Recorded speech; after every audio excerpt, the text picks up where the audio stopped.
வணக்கம். ஜீவன் முக்தி என்றால் என்ன?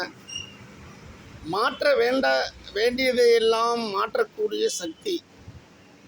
மாற்ற வேண்டியதையெல்லாம் மாற்றக்கூடிய சக்தி என்றால், நம்மிடம் இருக்கக்கூடிய புகைப்பிடிக்கும் பழக்கம், மது அருந்துதல், அதிக உணவு சாப்பிடுதல் போன்ற பழக்கங்களை எல்லாம் மாற்றிக்கொள்ளக்கூடிய சக்தி, அதிலிருந்து விடுபடுத்தக்கூடிய சக்தி.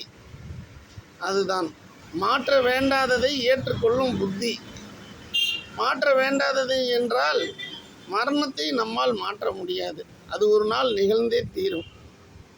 அந்த மாற்ற வேண்டாத அந்த விஷயத்தை ஏற்றுக்கொள்ளக்கூடிய புத்தி நமக்குள்ள மலர வேண்டும். அடுத்தது, எவ்வளவுதான் மாறினாலும் இந்த உலகமே மாறிக்கொண்டே இருக்கும் கனவுதான் என்று உணரும் யுக்தி.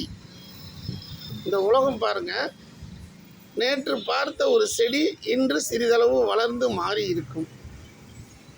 ஒவ்வொரு பயிர்களும் செடிகளும் வளருவதைப் போல இந்த உலகம் மாறிக்கொண்டே இருக்கக்கூடிய, எவ்வளவுதான் மாறினாலும் இந்த உலகமே மாறிக்கொண்டே இருக்கும் கனவுதான் என்று உணரும் யுக்தி.